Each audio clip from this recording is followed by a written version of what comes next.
압도적 재미 매불쇼.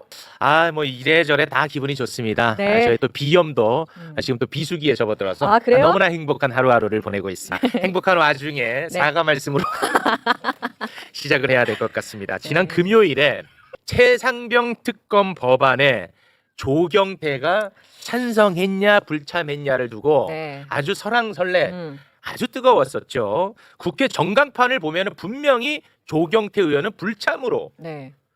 정확하게 저렇게 그렇게. 불참으로 표기가 되어 있습니다. 네. 그리고 우원식 의장조차도 조경태 의원이 불참한 것으로 합계된 찬성 194표 땅땅땅 쳤습니다. 아, 네. 그래서 제가 그런 말씀을 드렸죠. 만약에 만에 하나 조경태 의원이 불참이 아니라 찬성을 했다면 아, 전광판 업체에 가서 따져라. 거기 연락해라. 거기가 고장난 걸 테니까 거기 가서 따져라. 뭐 눈반진반으로 했는데 네. 진짜 전광판이 고장났어. 와, 별일이 다 있어. 별일이. 실제로 표결기 조작 지체가 있어서 이게 불참에서 찬성으로 뒤늦게 정정이 돼서 찬성 194가 아니라 찬성 195로 네. 정정이 되는 초유의 사태가 발생을 했습니다. 야, 세상 최용의 농담은 언제나 현실이 된다. 이게 기사가 단 하나도 안 났어요. 왜냐, 이거에 관심 있는 사람은 나밖에 없거든. 기사가 하나도 안 났어요. 초유의 사태가 발생했습니다. 하지만 네. 조경태 의원의 또 명예가 걸린 문제이기 네. 때문에 사과를 드리고 네. 그리고 기기 업체에 항의를 드리는 바입니다. 조경태 의원님 대단히 죄송하다는 말씀을 전해드리겠습니다. 야, 별일이 다 있어. 이제 팩트 근데 체크할 하필이면 때. 고장 난 것도 이번에 처음이야. 아, 그래요? 근데 하필이면 그것도 조경태야. 근데 하필이면 내가 조경태만 얘기했어. 별일이 다 있습니다. 네, 이제 뭔가 정치적 노래가 왜 이렇게들 많이 모이셨어? 와, 너무 많이 모이셨네.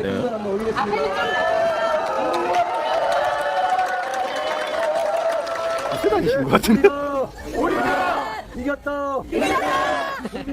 공민이 이겼다. 이거는 사람 많은데 가신 거 아니에요? 저기는 많이 저기는 모여 있는 곳에. 모여 있는 곳에 갖고 나머지는 근데 지금 이제 댓글에 눈썹 얘기가 많은데 네. 눈썹 문신하신 거예요? 아니 눈썹이 다 없어져가지고 예. 지금 칠한 것 같습니다. 칠한 거죠? 네. 본인이 칠하신 거죠? 아니 우리 비서가 찢어졌어요. 근데 까맣게 탄 얼굴은 어떻게 할 수가 없는데. 아니 너무 어색한데요. 아니 예전에 네. 홍준표 시장도 그런 적 있었잖아요. 보좌관님이 서해하셨던 분이랍니다. 여러분 오해 없었으면 문신이 아니고 보좌관님이 서해하신 분이라서 이렇게 좀 됐나 봐요. 네. 어제 보좌관을 좀 문책하겠습니다. 너무 어색한 지했군요. 너무 죄송하지만 너무 길어요. 그렇습니까? 관자놀이까지. 여기까지 지워야 되겠네 이렇게. 평소에 잘 친하던 사람이 그렇게 했지? 짧아졌어. 만찬 장소 옆에 바로 연결된 데에 잔디밭이 있고 그 문제 수영장 있고 정자 있고. 정자 있고 네. 그리고 거기 갔더니 제가 거의 제일 늦게 갔더라고요. 그러니까 거기서 이제 호남도 그렇지만 이번에 관제 초대받은 의원들도 별거 아닌 것 같고 그냥 그렇게 웃어요. 지금 너무 어렵게 됐으니까. 네. 너무 어렵게 됐잖아. 그러니까 호남 3박 4일 다녀보니까 저한테 했던 말이 이제 공기가 달라지고 하늘이 더 맑아졌대. 네. 그리고 뉴스를 자꾸 보고 싶대. 맞아. 뭐 그런 건데 볼 때마다 울컥울컥해요. 그렇습니다. 그래서 너무 좋습니다 하면서 인사를 했는데 네. 또 고개를 많이 숙였어요. 그랬더니 아. 대통령이 너무 어색해하는 거야. 그래서 왜 이러냐고 막. 그럴 수 있죠, 그럴 수 있죠. 대통령님 아닙니까? 그랬더니 닌자 안 붙이기는 뭘 붙이냐고. 그냥 편하게 하라고. 그랬더니 이제 저 따라서 다들 고개를 그 정도 숙이고 있더라고. 그래서 한 명한테는 내가 지적을 했어요. 누구한테. 그거 너무 고개를 들 숙이는 거 아니야? 그랬더니 갑자기 팍 더 숙이고. 그래서 제가 그건 여쭤봤어요. 여기 언제까지 계실 거냐고. 청와대 수리 끝날 때까지는 있어야 된다고. 제가 곁에서 지켜본 이재명 대통령은 매우 정확하고 댓글도 가장 많이 읽고 있고 네. 다 파악하고 있다. 네. 그리고 관저에 가서 이 얘기가 나왔습니다. 근데 대통령 말을 직접 전할 수는 없고 그렇죠. 제가 그냥 유권 해석을 해서 드리는 말씀입니다. 다 알고 있더라고요. 대통령이 지금도 그렇죠. 다 보고 있어요. 다 알고 계시고. 네. 그런데 제가 유권 해석을 해서 말씀을 드리자면 민정수석이 뭘 그렇게 중요합니까? 대통령의 의지가 중요하지. 민정수석은 대통령의 심부름을 하는 사람이에요. 네, 그렇죠. 그래서 심부름을 잘할 사람을 골랐다라는 네. 거예요. 네네. 그리고 실제로 검찰 개혁에 대한 저항을 한다면 네. 민정수석이 하는 게 아니라 실제로 일선 검사들이 하겠죠. 그래서 저는 검찰총장과 법무부 장관이 훨씬 더 중요하다. 네. 그런 생각이고 여러분들은 걱정이라고 그랬죠? 걱정이죠, 걱정. 걱정하지 않으셔야 됩니다. 네. Don't worry, be happy. 네. 네. 돈 걱정하지 마시기 바랍니다. 돈 워리. 알겠습니다. 검찰 개혁에 대한 열망, 농도로 치면 이재명 대통령이 대한민국에서 1등 아닐까요? 아니 그러니까요. 그 말씀을 드리는 그걸 거예요. 너무나 잘 알고 있어요. 네. 왜 제 말을 끊어요? 왜 본인이 말을 끊기고 그래? 하면 되지. 아 왜 나한테 지냐? 왜 하필이면 특수통이라는 네. 또 걱정을 좀 했던 그런 분으로 했을까 하는데 지피지기면 백전백승이다. 그 검사들 특수통의 검사들의 앞으로의 벌어질 양태를 초기에 진압하려고 잘 아는 분으로 하지 않았을까라고 저는 해석합니다. 대선 전부터 제가 이제 대통령께 이제 미리 말씀을 드린 것은 집권 초반기에 힘 있을 때 네. 할 것은 다 해야 된다. 검찰개혁, 언론개혁, 사법개혁은 6개월을 지나면 안 된다. 6개월 안에 다 해야 된다라고 수없이 제가 말씀을 드렸거든요. 네. 너무 잘 알고 있습니다. 이제 법사위원장 자리 내놔라. 민주당아 이제 좀 줘라 우리한테. 이렇게 SNS에 글을 또 올렸더라고요. 여기에 대해서는 어떤 생각을 갖고 계시고 앞으로 어떻게 하실 아니 그러니까 계획입니까? 댓글에 그런 게 있더라고요. 지난번에는 야당이 맡았으니까 이번에는 여당이 맡아야 된다. 댓글에 저 동의합니다. 거기. 난 진짜 저기에 전적으로 동의하고. 네, 진짜 정무수석과는 안 어울립니다. 네. 그리고 좀 바랄 걸 바라고 어. 누울 자리를 보고 다리를 뻗어야죠. 그게 네. 가능한 얘기겠습니까? 그래서 네. 난 반댈세. 이렇게 네. 정리가 됐습니다. 네. 재판이 그래서 진행될지 말지 논란이 좀 있었는데 오늘 여기에 대해서 서울 고법이 네. 입장을 냈죠. 대한민국 헌법 84조 현직 대통령은 내란 또는 외환의 죄를 범하지 아니하고는 형사상 소추되지 아니한다. 이게 네. 80사항이거든요. 네. 그런데 이 사항에 따라서 현직 대통령은 재판이 다 중지돼야 돼요. 네. 근데 지금 개별 재판부의 독립적인 판단에 맡기겠다고 그랬잖아요. 그래서 저희가 형사소송법 개정안을 이번에 12일 날 통과를 시킵니다. 일명 재판 중지법. 그래서 오늘 저는 발표할 것을 대략 예상하고 있었는데 마치 법원이 우리가 이렇게 떡 하나 줄 테니까 재판 중지법 통과 안 시켰으면 좋겠다라는 시그널을 저는 익혀요. 그렇기 때문에 더 강력하게 그렇지. 오전에 지금 박찬대 원내대표과 회의하면서 관계없이 우리는 와. 원래대로 재판 중지법을 10일 날 통과시킨다. 겁니다. 지금이 아니라 오늘 이것을 연기하겠다고 하는 게 아니라 이전에 문제되기 전에 대선 전에 형사 절차는 헌법 84조에서 중지된다라고 했으면 얼마나 좋아. 그렇지. 지금까지 계속 눈치 보다가 그렇지. 이게 정권이 교체되니까 그렇죠. 마치 자기들이 시혜를 베푸는 것처럼 떡 하나 주는 것처럼 건방져. 이거는 안 된다. 이건 안 돼. 그리고 이것은 비공개 거래가 아니라 공개 거래처럼 느껴지는 거 아니냐. 안 된다 이거. 그래서 12일 날 재판중지법은 통과시키자 하고 그리고 대법관 증언법 있잖아요. 네. 이것도 원칙대로 처리하자. 법원이 이렇게 유화적으로 나오니까 우리도 그럼 유화적으로 나오겠다. 이렇게 하면 안 된다. 그렇지. 원칙은 원칙대로 가야 됐을 때 그 원칙이 산다. 맞습니다. 네, 그렇게 해서 왜냐하면 대법관들은 희소성의 가치가 떨어져서 뭐 반대를 할 수 있겠으나 옛날에 양승태 대법원장 시절에 네. 그 사단이 났던 것도 대법관 증언을 하는 효과로 상고법원 얘기한 거 아니겠습니까? 꼼수잖아요, 꼼수. 그렇죠. 네. 근데 그렇게 할 필요가 없다는 거고. 그렇습니다. 전문 분야로 소부로 나눠서 하면 되는 거고. 네. 그리고 일선 판사들은 승진의 기회도 있는 거예요. 그렇습니다. 대법관이 16명이 더 늘어나는 겁니다. 네. 반대할 이유가 없어요. 그렇습니다. 1년에 상고심 4만 건. 1심이든 2심이든 3심이든 오히려 3심에서는 그 재판 자료 이런 걸 더 유독 유심히 더 봐야 되거든요.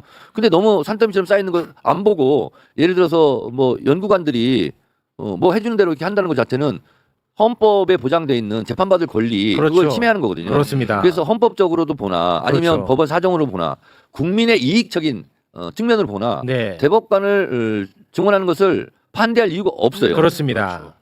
자기들 희소성에 같이 14명에서 30명으로 떨어지면 좀 값어치가 떨어지는 거 아니야? 이거 알량은 그것밖에 없는 거예요. 그렇습니다. 대통령과 언론과의 소송 현장을 다양한 각도에서 생생하게 전달하기 위해 카메라를 4대 추가로 설치할 예정입니다.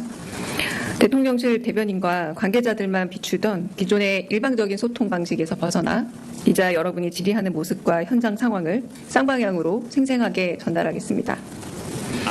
이는 국민들의 알 권리와 브리핑 투명성을 높이자는 이재명 대통령의 제안에 따른 것으로 계약 발주와 카메라 설치를 거쳐 6월 중순 이후 시행될 예정입니다. 자, 이 브리핑 영상을 공유하면서 이재명 대통령이 옛날 트위터에 X에 이렇게 글을 올렸습니다. 우연히 댓글을 통해 접한 제안이 의미 있다 판단해 실행에 옮겼습니다. 참신하고 유익한 의견 주시면 앞으로도 적극 검토에 반영하겠습니다. 야. 우리 정청래 최고께서 네. 대통령과 사랑하면서 얼굴이 닮아간다. 네. 그런 이야기를 하셔가지고 저는 원래 대통령과 뇌구조가 같습니다. 시기 사고를 합니다. 기자들 관련 이런 생각을 했어요. 첫 번째는 제가 봤을 때는 언론도 공동 책임을 져야 된다. 네. 라는 부분이 있는 것 같고요. 두 번째는 우리 이재명 대통령께서 기자들을 배려해 주시는 것 같아요. 배려? 맞아요. 당신들도 TV 화면에 나와서 좋은 질문해서 스타 언론인이 되거나 칭찬 받아라. 당신도 손석희처럼 되거나 이렇게 배려해 주시는 것 같아요. 그것도 맞는 말씀이죠. 네. 그 많은 정치 드라마 미드 이렇게 보시면 많이 아실 텐데 실제로 다 양쪽을 다 잡아요. 기자들도 잡고 그리고 우리나라에서 대통령 그 신년 윤석열 대통령 때는 그 계속 최근에 안 했는데 대통령 신년 기자간담회 이런 거 할 때는 네. 양 기자들도 이렇게 잡아서 했거든요. 네. 그 평상시 브리핑도 그것처럼 하자라는 거고 네. 그 전에 2008년도 12월경으로 기억을 하는데 조지 W 부시 대통령 시절에 이라크에 갔을 때 기자 한 명이 신발을 집어던집니다. 대통령한테 신발을 집어던지는데 그게 화면에 다 잡혀요. 맞아요. 누가 집어던지는지 막 네. 구음으로 땡겼다 밀었다 막 이래요. 그래서 야 여기는 기자간담회나 기자 브리핑을 이렇게 하는구나. 왜 우리는 저렇게 딱 그 사각 틀 안에 갇혀서 맞아요. 브리핑을 하나 너무 재미없다 이런 생각을 했었거든요. 네. 아 이제 액티브한 기자 브리핑 간담회가 있겠다. 저는 이 효과를 더 크게도 볼 수 있는 데가 법원에 각급 법원에 방송 설비 설치하는 거 꼭 필요하다고 봅니다. 그러니까 그게 지금 저 해외 같은 경우에는 법원에서 재판하는 거 우리 저 해외 토픽 때 보잖아요. 맞아요. 재판장에 이 카메라가 들어가 있잖아요. 재판도 많이 달라집니다. 사법개혁은 그렇지. 어려운 맞아요. 부분이 아니에요. 이것만 해도 그럼요. 엄청 달라집니다. 맞습니다. 국민이 언제든지 볼 수 있다는 게 그렇게 무서운 거예요. 그렇습니다. 아니 그 헌재 탄핵 심판 네. 때처럼 해야지. 그렇게만 해도 누가 도는지 네. 쉽게 달라집니다. 누가 우리가- 머리를 싹 쓸어 올리는지 네. 해야지. 진짜 난 가장 좋았던 게 기자의 시각으로 내가 그걸 보지 않아도 된다는 게 네. 제일 좋았어요. 난 그게 가장 내 좋았어. 눈으로 볼 수 있는 내가 거. 보고 내가 네. 판단하고 내 관점대로 보는 거. 그렇죠. 그리고 판사도 그러면 엉뚱한 거 못해요. 그렇습니다. 근데 내란에 가담한 경호처 간부 5명을 싹 다. 싹 다 대기 발령시켰습니다. 그 실은 그 대통령 취임 선서하는 날 혼란이 있었잖아요. 아 맞습니다. 싸웠죠. 네. 경찰과 경호처 간에 네. 대통령이 직접 경찰이 근접병을 해라라고 지시를 했어요. 왜?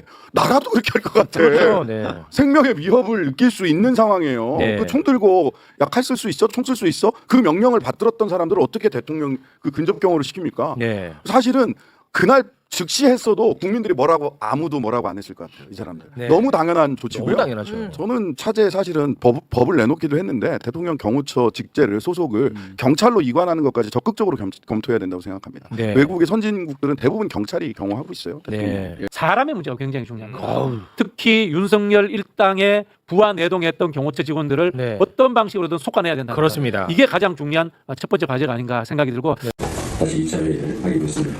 네, 며칠 안 됐죠. 우리 유 장관 잘 계셨죠? 네, 다들 준비를 잘하셔서 짧은 시간에 다시 2차 회의를 하게 됐습니다. 라면이 그 2,000원까지 올라갔다. 뭐 이런 얘기가 있었는데 최근에 물가가 엄청나게 많이 올랐다고? 라면 한 개 2,000원 한다는데 진짜요? 아무래도 저희 정치적 불확실성 때문에 가공식품 위주로 저희가 눌러놨던 것들이 뭐 맥주랄지 라면이랄지 네. 그런 부분 많이 좀 오른 부분 좀 있습니다. 야, 제발 좀 뉴스 좀 보고 살아. 바로 하루 전에 라면값 2,000원이라고 기사가 쏟아졌었어. 그래서 물어본 거야. 이 바보들아. 따로 소리를 하고 있어. 제발 좀 뉴스 좀 보고 살아. 이 FM 코리아 바보들아. 하지만 너네들 미워하진 않는다. 아우 조롱. 편의점에서 컵라면 삼각김밥 음료 먹으면 6,000원 맞아요. 나온다. 뭐 이런 보도도 있더라고요. 쏟아졌. 이거는 윤석열 한덕수 탓이에요. 이렇게 이야기하면 우스운데 역대 정권 교체기 때의 기사를 한번 보세요. 전부 다 민생 경제 TF 이런 걸 만들어요. 왜냐하면 정권 교체기 때 특히 이렇게 민생과 관련된 소비재 산업하는 회사들이 가격을 올려버려요. 왜냐하면 정부의 관리가 소홀해질 수 있다. 그런 생각을 해요. 그 틈을 타는 거예요? 네, 많이 그렇게 했어요. 한번 97년, 2002년 한번 기사 검색해 보세요. 나옵니다. 그래서 늘 정권 교체기 때마다 현직 대통령이 그런 TF를 만들거나 또는 뭐 하다못해 박근혜가 유고 시절에 황교안도 그런 관리를 했어요. 근데 윤석열 한덕수 시절에 그런 관리가 안 된 거예요. 근데 이걸 이제 결국은 되돌릴 수는 없고 지금부터 관리받을 수밖에 없는 그런 상황으로 흘러갈 겁니다. 아마 제 생각에는 몇 가지 주요 품목들 우리나라는 늘 시장 경제라고 이야기하지만 조절합니다. 정부가. 네. 어떤 뭐 대한민국 이상한 사람들이 우리 한국 정부가 뭐 시장에 개입하지 않는다 그런 이야기 하는데 한국 정부는 군사 정권이든 보수 정권이든 진보 정권이든 늘 민생 물가에 개입해 왔습니다. 네, 그리고 그거 안 하면은 언론으로부터 죽도록 얻어맞기 때문에 무조건 해야 됩니다. 그래서 제가 봤을 때 이런 물가 관리 지속적으로 할 것이다 그렇게 보여집니다. 네. 아니 부처 이름이 물가관리 담당 부처가 따로 있어요, 아예. 실제로 네네네. 물가 관리를 한다고요. 근데 그 당연한 일을 윤석열이 워낙 안 했으니까. 그리고 여기서 볼 수 있는 건 이재명 대통령은 막상 그 언론을 체크를 하셔서 그걸 담당 장관에게 물어봤는데 장관은 모르고 있었던 거죠. 그러니까 이제 이 대통령이 앞으로는 그 일일이 장관들이 모든 걸 다 알기 어려우니까 실국장까지 배석을 시키라는 주문을 거기서 한 거예요. 니들 지난번에 그렇게 깨져놓고도 기사도 안 보고 들어온 거야 얘기하신 거예요 사실은. 지금 출마를 하려고 했던 분들도 그리고 출마한 분들도 제일 신경 쓰는 게 그걸 겁니다. 당원 투표 결과가 미리 알려질 거냐. 12일, 13일 이틀에 걸쳐서 진행돼요. 의원 투표는 13일 날 진행돼요. 그러면 당원 투표 결과가 원래 이제 보완이 되겠지만 어떤 방식으로든 알려졌을 때 만에 하나 당원 투표 결과가 다른 방향으로 의사 결정이 됐을 때 이거를 의원들이 어떻게 이거를 당원들에게 설명할 것이냐. 이게 굉장히 관전 포인트입니다. 그럼 이제 투탑이라고 하는데 그게 원내 정당화 되면서 원내대표의 권한과 위상이 올라갔단 말이죠. 근데 이런 질문이 할 수 있는 거죠. 돈 내는 당원 한 120만 정도. 네, 대중정당이란 말이죠. 그러면 당대표와 원내대표를 투탑이라고 할 수 있냐? 그렇죠. 그러면 안 되죠. 당대표에게 당원이 직접 선출한 당대표에게 권한을 더 주고 원내 총무는 플로어 리더 정도로 좀 낮춰서 당원들의 뜻이 당 전체에 더 영향을 미칠 수 있도록 제도 자체가 변화해야 되는 거 아니냐라는 게 박진영 원장님의 뜻인 것으로 보여요. 그러니까 이겁니다. 우리가 다들 바쁜데 민주당 원내대표에 관심을 갖는 게 이상하잖아. 근데 지금 맞아요. 댓글도 관심이 굉장히 높아요. 왜냐? 네네, 맞아요. 그만큼 효능감이 높은 거야. 지금 나는 이게 너무 소름 끼칩니다. 솔직히 우리가 원내대표에 무슨 관심을 가져. 근데 지금 댓글 봐요. 난립니다. 엄청 뜨거워요. 왜냐하면 나 이게 너무 진짜 감동적인 것 같아요. 굉장히 중요한 거고, 맞아요. 감동 포인트 많습니다. 왜냐하면 지금 검찰 개혁이 됐든 뭐가 됐든 간에 대통령은 행정부의 수반이자 국가 원수로서 급하게 시급하게 처리해야 될 민생 경제 TF라든지 이런 민생과 물가 먹고 사는 문제에 대해서 급하게 행정권이 해야 될 일들이 있어요. 근데 검찰 개혁부터 시작해서 제도 개혁은 어디서 하느냐? 국회에서 해야 돼요. 그 키를 잡게 되는 거니까 이 행정부와 국회가 어떻게 역할 분담을 해야 되는지 감각적으로 지금 알고 있는 거예요. 감각적으로. 거부권에 시달려 보면서 얼마나 이게 행정부와 국회가 역할 분담을 잘해야 이 나라가 잘 돌아간다는 거를 국민들이 3년 동안 고통 속에서 학습을 했거든. 그렇습니다. 그러니까 관심이 많습니다. SNS에 한 네티즌이 이제 이런 글을 올려요. 이준석이 학벌은 높은지 몰라도 결국 시험을 남들보다 잘 본 사람이라는 뜻이다. 민주주의에서 선거는 테스트다. 그럼 이준석 민주주의 시험장의 시험 성적은? 이라고 글을 올렸는데 거기에 이단비 인천시 의원이 댓글로 넌 학벌도 안 좋지? 라면서 웃어. 키키 이렇게 천박한 거지. 조롱을 해요. 그래서 이제 맞받아칩니다. 시의원이라는 사람이 수준이 뭐냐 이랬더니 극좌들은 직업과 학벌 좋은 사람 비난하면서 그럼 너는 직업이랑 학교 어디냐고 물어보면 왜 부들거림? 키키 하면 또 웃어요. 그리고 또 하나 에휴 그래서 10대부터 어떻게 살았길래 넌 그 모양으로 사니? 학벌은 10대라며 20대는 직업 30대는 가족일까 계속 비아냥거립니다. 넌 그중에 언제 성실하게 살았니? 아니 취약계층을 보호하고 안전망을 만드는 게 정치인의 역할인데 이자는 취약계층을 조롱해. 그리고 세상에 누가 뭐 그런 사람이 있을지 모르겠지만 누가 그냥 학벌 좋다는 이유만으로 누가 비난을 합니까? 그 좋은 학벌로 나라에 엄청나게 큰 해악을 끼치는 자들을 향해서 우리가 뭐라고 했던 거지. 그렇죠. 난 이 네티즌이 박주민 의원이었으면 좋겠네. 댓글로 나 서울대다. 아무 말 못하게. 그런 일례가 있지 않았습니까? 맞습니다. 저도 박주민이 생각났어요. 이 장면에서 스위트레인이시더라고. 단비. 정치할 기본적인 인성과 소양을 가지지 못한 거죠. 보통 이제 우리가 그런 이야기합니다. 경제는 약육 방식이 작동됩니다. 자연 상태, 만인에 대한 만인의 투쟁 상태입니다. 근데 정치가 존재하는 것은 소득, 그다음에 지식, 그리고 또는 뭐 지능 이런 것과 관계없이 모두가 평등하다. 그리고 평등하게 될 수 있도록 또는 사회적 약자들에게 우선적으로 배려해줘야 된다는 거죠. 이게 정치의 출발점, 그렇습니다. 지식입니다. 동양에서는 그렇게 이야기하는데 그런 마음이 없으면 정치를 하면 안 되거든요. 맞습니다. 그런 마음 자체를 비난하고 있다는 것은 정치할 기본 소양을 가지지 못하고 있다. 이준석스럽다라는 말씀을 그 국민의 한 사람을 왜 개돼지처럼 바라보는? 너 개돼지지 얘기를 하고 있잖아요. 맞습니다. 그까지 그 변호사 그거 뭐라고 별것도 아닌 거 가지고 뭐 잘났다고 떠들고 있어. 너는 직업이랑 학교 어디냐고 물어보면 왜 부들거리냐. 야, 이게 그러니까 일반인이 이렇게 하면 그냥 뭐 넘기면 돼. 근데 정치인이 본인의 책임과는 정반대의 행동을 하고 앉았어. 그러니까요. 약자를 어여삐 여기는 마음이 없으면은 정치나 공적 영역의 일을 하시면 안 됩니다. 왜냐하면 정치는 약자의 힘이에요.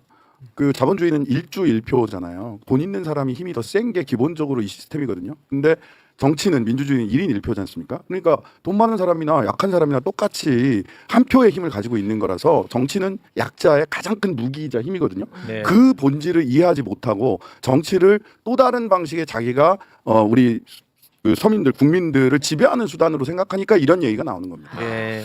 이거 그리고 나 변호사야 뭐 이런 거 사과글도 사과가 아니에요.